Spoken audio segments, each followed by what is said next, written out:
हर हर महादेव दोस्तों, भारत के महाराष्ट्र राज्य में स्थित नासिक शहर वैष्णव और शैव भक्तों के लिए आस्था का स्थान है, क्योंकि यहाँ शिव जी के 12 ज्योतिर्लिंगों में से एक ज्योतिर्लिंग के साथ साथ रामायण काल के श्री राम जी के जीवन के भी दर्शन होते हैं। आज की अपनी इस वीडियो में हम आपको नासिक शहर में स्थित ऐसे 10 जगहों के बारे में बताएंगे जो आपको जरूर जाना चाहिए। प्रभु श्री राम जी के छोटे भाई लक्ष्मण जी द्वारा शूर्पणखा के नाक काटने के कारण इस शहर का नाम नासिक पड़ा। नासिक को घूमने के लिए सबसे पहले हम इसे 3 भाग में घूमते हैं, जो है रामघाट, पंचवटी और तपोवन, क्योंकि इन 3 भागों में बहुत से मंदिर के दर्शन हो जाते हैं। तो बिना किसी देरी के वीडियो शुरू करते हैं।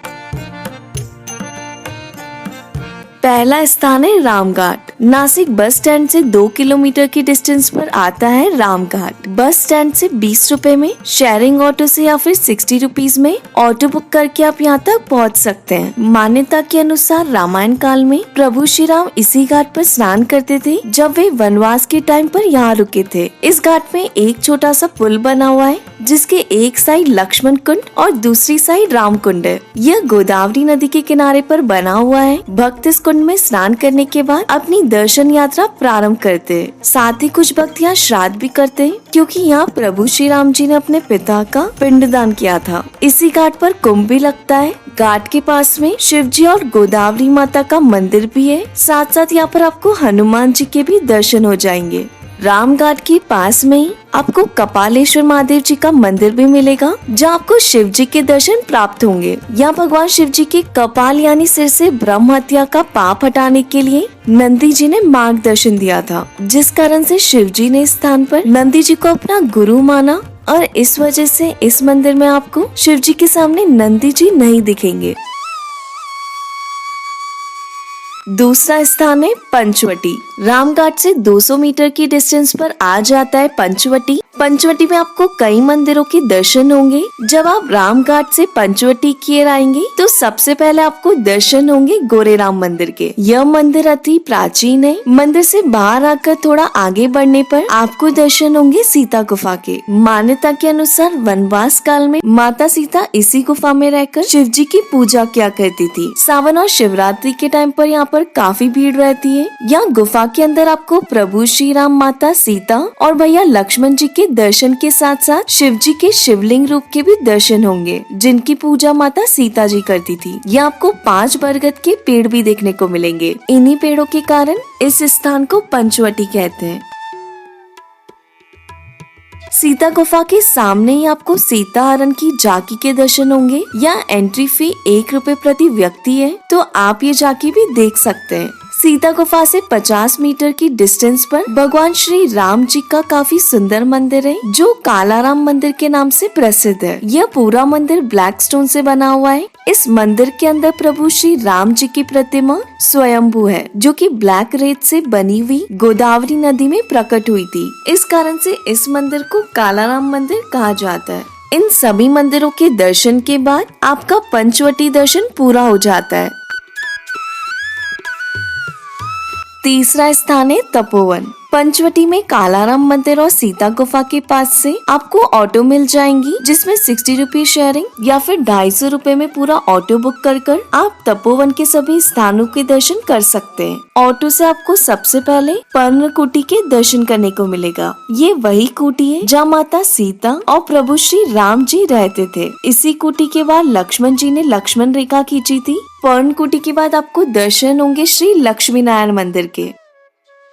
कुंभ का आरंभ इसी मंदिर से होता है। यह माता लक्ष्मी जी भगवान नारायण जी के साथ विराजमान है। इसके बाद आप आगे दर्शन कीजिए उस स्थान के जहाँ से रावण ने माता सीता जी का हरण किया था। यहीं पर दूसरी तरफ आपको दर्शन होंगे लंबा हनुमान मंदिर के। इसमें हनुमान जी की काफी लंबी प्रतिमा के दर्शन होते हैं। उसके बाद तपोवन में आपको दर्शन होंगे लक्ष्मण मंदिर के। ये वही स्थान है जहाँ लक्ष्मण जी ने शूर्पणखा की नाक काटी थी और शेषनाग रूप धारण किया था। इसके आगे आपको सर्वधर्म मंदिर के दर्शन होंगे, जहाँ सभी धर्मों के भगवान की प्रतिमाएं स्थापित है। इसी मंदिर के सामने वह स्थान है जहाँ शूर्पणखा की नाक गिरी थी। साथ साथ यहीं पर माता सीता जल भरने आया करती थी। इस तरह आपके तपोवन के संपूर्ण दर्शन हो जाएंगे।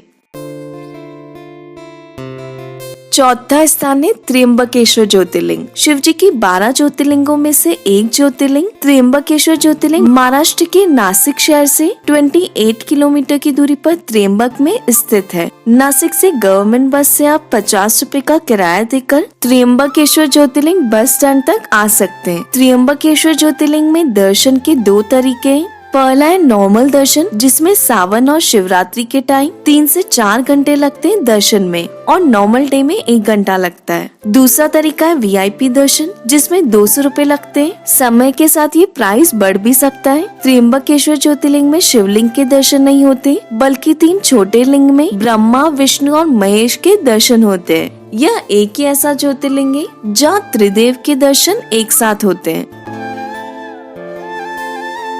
5वां स्थान है कुशावर्त तीर्थ कुंड। त्र्यंबकेश्वर ज्योतिर्लिंग से 100 मीटर की डिस्टेंस पर है कुशावर्त तीर्थ कुंड। 12 वर्षों में लगने वाला कुंभ जब आता है तो शहर समुदाय के भक्त इसी तीर्थ पर स्नान करते हैं। उस वक्त यहाँ काफी भीड़ रहती है। एक मान्यता के अनुसार जब गोदावरी नदी बार बार अदृश्य हो जा रही थी, तब ऋषि गौतम ने यह कुंड बनाकर उन्हें यहाँ रोक लिया था। इस कुंड में स्नान करने से लोगों के समस्त पापों का नाश हो जाता है, ऐसे यहाँ के लोगों का कहना है। छठा स्थान है ब्रह्मगिरी पर्वत। त्र्यंबकेश्वर ज्योतिर्लिंग से लगभग 3 किलोमीटर की ट्रैकिंग करके आप पहुंच सकते हैं ब्रह्मगिरी पर्वत पर, जहां पर आपको गोदावरी नदी का उद्गम स्थान के दर्शन होंगे, जो कि गोमुख से बाहर आती है। साथ साथ यहाँ पर शिव जी के जटाओं के भी दर्शन करने को आपको मिलेगा। प्राचीन समय में ऋषि गौतम जी ने गो हत्या के पाप से मुक्ति पाने के लिए इसी जगह पर शिव जी की तपस्या की थी। तब शिव जी ने यहाँ अपनी जटाओं को पटका था, जिससे गोदावरी नदी उत्पन्न हुई थी। इन्हें दक्षिण की गंगा भी कहा जाता है। 7वां स्थान है सोमेश्वर मंदिर और Someshwar waterfall. Nashik bus stand से 9 किलोमीटर की डिस्टेंस पर भगवान शिव का सोमेश्वर मंदिर है, जो कि काफी प्राचीन है। मंदिर के पास में एक वाटरफॉल भी है, जिसे सोमेश्वर वाटरफॉल कहते हैं। यह जगह काफी खूबसूरत है और अगर आप नेचर को पसंद करते हैं तो यहाँ पर आप जरूर जाएं। 8वां स्थान है मुक्तिधाम मंदिर। नासिक बस स्टैंड से 9 किलोमीटर की डिस्टेंस पर ही बना मुक्तिधाम मंदिर काफी सुंदर और पवित्र मंदिर है। इसे 1971 में बनाया गया था। इस मंदिर में भक्तों को 12 ज्योतिर्लिंगों के दर्शन होते हैं और इस मंदिर की दीवारों पर आपको संपूर्ण भगवत गीता लिखी हुई मिलेगी। नासिक जाने वाले भक्त मुक्तिधाम मंदिर में दर्शन के लिए जरूर जाएं।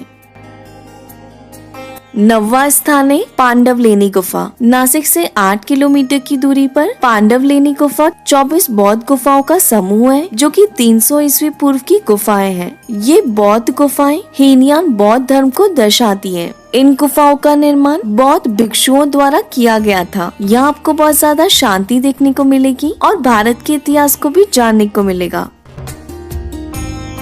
और अंत में 10वां स्थान है हरिहर फोर्ट। त्र्यंबकेश्वर से लगभग 20 किलोमीटर की दूरी पर आपको मिलेगा हरिहर फोर्ट। अगर आपको एडवेंचर पसंद है तो आपको यहाँ पर जरूर जाना चाहिए। इस किले की चढ़ाई के लिए आपको लगभग 120 सीढ़ियाँ चढ़नी पड़ेगी और कई जगहों पर तो ये ट्रैकिंग 90 डिग्री तक सीधी है। यहाँ की चढ़ाई काफी मुश्किल है। किले के ऊपर आपको शिव जी और हनुमान जी के दर्शन भी होंगे। तो दोस्तों, आप जब भी नासिक जाएं तो इन सभी जगहों पर दर्शन जरूर करें। आपको इन जगहों के अलावा भी कुछ और जगह मिल जाएगी दर्शन के लिए, तो आपके पास समय हो तो सभी जगह पर दर्शन कीजिएगा। चलिए दोस्तों, अगर आपको वीडियो अच्छी लगी हो तो प्लीज इस वीडियो को लाइक जरूर करिएगा और अगर आपकी कोई डाउट हो तो कमेंट में आप हमसे पूछ सकते हैं। साथ साथ ऋषि द डुओ चैनल को सब्सक्राइब करके हमारे साथ भारत भ्रमण यात्रा पर जुड़े रहिए। जय सिया राम दोस्तों।